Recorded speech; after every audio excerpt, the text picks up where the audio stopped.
Assalamualaikum warahmatullahi wabarakatuh. Waalaikumsalam warahmatullahi wabarakatuh. Selamat pagi sahabat sehat RSUD Banyumas. Senang sekali kita bisa bertemu lagi dalam acara Depokan Putri Domas seputar materi dan informasi dokter dan orang-orang mumpuni di RSUD Banyumas. Bersama saya Nurin yang akan memandu pada acara hari ini. Kali ini kita akan membahas permasalahan kesehatan yang sering diabaikan tetapi mempengaruhi kualitas hidup banyak orang, yaitu osteoartritis atau OA lutut. Kali ini saya tidak sendiri, di samping saya sudah hadir narasumber yang ahli di bidangnya, Ibu Siti Munfarida AMD/FT, yaitu fisioterapis di RSUD Banyumas. Selamat datang di Depokan Putri Domas, Bu Ida. Selamat datang, Bu Ria. Kali ini kita akan membahas tentang osteoartritis atau OA lutut. Sebenarnya apa itu OA lutut?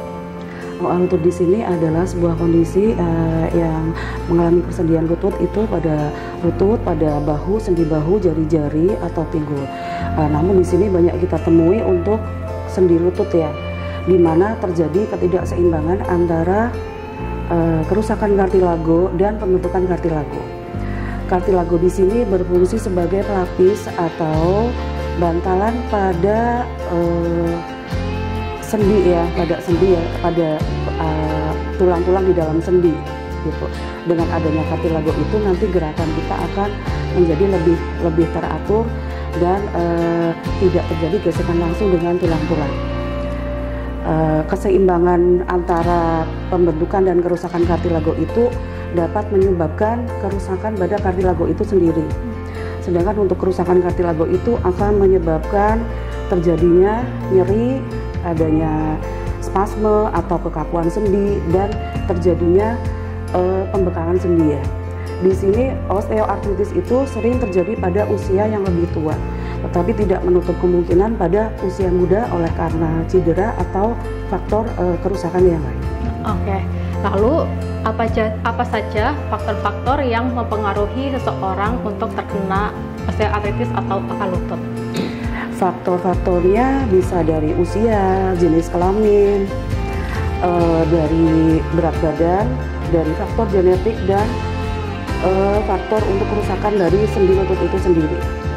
Untuk usia, di sini usia semakin tua seseorang ya, usianya bertambah, itu resiko untuk terjadinya OA itu akan semakin tinggi. Untuk jenis kelamin di sini wanita dengan di atas usia 50 tahun atau menopause itu lebih beresiko terkena OA jenuh. Terus untuk yang berat badan, semakin berat badannya bertambah itu akan terjadi tekanan pada sendi-sendi lutut. Ternyata wanita mempunyai resiko yang lebih tinggi ya Bu, iya, untuk terkena osteoartritis lutut karena wanita mengalami menopause. Lalu bagaimana gambaran tingkat kerusakan untuk kondisi OA? Gambaran kerusakan untuk kondisi OA sendiri itu ada terbagi menjadi 4 grade ya. 4 grade di sini ada dimulai dari grade 0 sampai dengan grade 4. Grade 0 itu belum muncul adanya keluhan. Jadi di sini sendi itu masih sehat. Jadi untuk grade 1 sudah mulai ada keluhan. Grade 2 itu sudah muncul adanya nyeri. Adanya nyeri itu setelah melakukan aktivitas yang berat. Terus untuk grade 3, selain adanya nyeri, terjadi ada penambahan untuk seperti gerakan itu sudah mulai ada keterbatasan, adanya pembengkakan ya. Untuk grade 4 sendiri itu nyeri itu semakin bertambah ya. Jadi adanya nyeri hebat, adanya pembengkakan yang terus-menerus, dan lutut itu susah untuk digerakkan. Apa gejala yang dirasakan oleh penderita OA? Gejala itu pasien mengeluhkan pagi hari itu bangun tidur itu dengan adanya kaku pada sendi ya, itu dengan durasi sekitar 30 menit. Ada kaku, setelah melakukan aktivitas itu ada nyeri gerak, dan adanya bunyi klik itu di pagi hari saat lutut itu ditekuk dan diluruskan. Kita tidak bisa untuk mendiagnosa sendiri ya Bu Ida, iya, pasti harus ada pemeriksaan oleh dokter ortopedi atau fisioterapi. Iya. Oke, lalu di sini apa peran fisioterapi untuk penderita OA? Peran fisioterapi di sini, di fisioterapi itu akan melakukan penanganan asesmen itu kepada pasien ya, apa itu yang menyebabkan pasien itu merasa nyaman atau apa yang lebih memperberat dalam kondisi pasien untuk nyerinya. Di sini pasien itu kita akan fisioterapi akan melakukan asesmen dan pemeriksaan untuk memeriksa lingkup gerak sendi dan memeriksa untuk nyeri serta kekuatan otot dari pasien itu sendiri. Lalu apa yang diberikan oleh fisioterapis setelah pemeriksaan sudah dilakukan? Setelah pemeriksaan dilakukan, kita fisioterapi melakukan penanganan atau tindakan ya berupa modalitas dengan pemberian diatermi, pemberian elektrikal stimulasi, dan manual terapi. Oke, lalu apa yang diberikan oleh fisioterapis setelah nyeri itu sudah berkurang? Setelah nyeri itu sudah berkurang, kita fisioterapis melakukan untuk memberikan latihan untuk penguatan otot-otot yang di sekitar lutut, berarti untuk penguatan otot hip, untuk penguatan otot knee itu sendiri. Lalu bentuk contoh latihannya apa saja, Bu Ida? Bentuk contoh latihannya itu yang bisa dilakukan untuk pasien-pasien ini dengan OA gemi itu ya, dengan latihan squat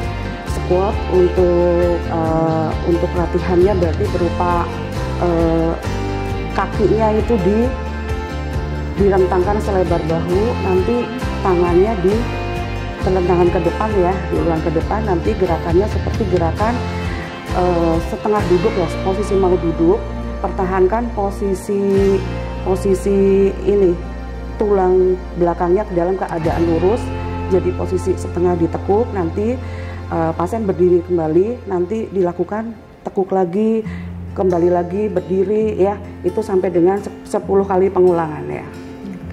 Nanti untuk selanjutnya latihan ada lunges itu gerakannya seperti menekuk lutut, satu lutut ditekuk ke depan, yang satu sebagai tumpuan jadi menumpu di lantai.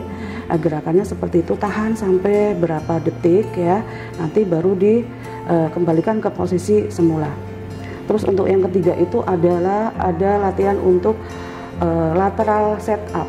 Lateral set up di sini latihannya itu seperti menaiki tangga, jadi satu posisi, satu kaki di atas, satu di bawah, dan itu posisinya berulang dilakukan 10 kali lah latihan, nanti diulang kembali seperti itu. Yang pasti latihan-latihan tadi harus dipantau oleh fisioterapi ya, Bu Ida. Dan fisioterapi juga memastikan latihan-latihan tersebut tidak membebani penderita OA gitu ya. Oke. Lalu latihan apa saja yang bisa dilakukan di rumah? Latihan untuk bisa dilakukan di rumah itu seperti yang sudah disebutkan di atas tadi ya, seperti itu. Nanti bisa ditambah lagi dengan latihan untuk berenang dan untuk sepeda statis. Sepeda statis itu sekitar 15 menit lah, 15 menit. Jadi tidak usah disesuaikan dengan kemampuan pasien, sesuai dengan kebutuhan saja, seperti itu. Sangat penting untuk penderita OA tidak bergantung pada saat sesi fisioterapi saja ya, Bu Ida, tetapi harus mengulangi latihannya di rumah dan melakukan PR-PR yang diberikan oleh fisioterapi gitu. Betul sekali. Lalu apa tips dan triknya untuk melakukan latihan pada penderita OA? Untuk tips dan triknya di sini, latihan itu frekuensi latihan itu harus ditingkatkan ya. Lebih mengutamakan untuk frekuensi latihan daripada intensitas latihan. Misalnya kok yang tadinya kok latihan cuma sehari 1 kali, kita untuk frekuensinya ditambah dalam sehari itu bisa 3 atau 4 kali. Itu tidak harus dengan durasi waktu yang lama ya, tapi sering dilakukan. Oke. Lalu apakah dengan latihan ini kondisi OA bisa disembuhkan? Untuk dengan kasus ini, karena OA sendiri itu sudah terjadi kerusakan pada kartilago ya, jadi untuk kondisi ini kita fisioterapi bukan untuk menyembuhkan, tetapi untuk memelihara lingkup gerak sendi dan mempertahankan kekuatan otot yang ada. Kalau memang kondisi setelah diterapi sekian kali kok belum ada perubahan, nanti kita kembali lagi ke dokter ortopedi, untuk dari dokter ortopedi nanti memberikan opsi untuk tindakan selanjutnya. Seperti itu Mbak Nurin. Pembahasan yang sangat menarik ya Bu Ida. Terima kasih atas sharingnya hari ini. Mudah-mudahan bisa bermanfaat untuk sahabat sehat yang ada di rumah. Baiklah sahabat sehat RSUD Banyumas, terima kasih sudah mengikuti Dopokan Putri Domas hari ini. Nantikan Dopokan Putri Domas selanjutnya dengan narasumber dan materi yang menarik lainnya. Jika sahabat sehat RSUD Banyumas memiliki usulan terkait materi atau isi selanjutnya, bisa tulis di kolom komentar dan jangan lupa untuk like, share, dan subscribe channel RSUD Banyumas.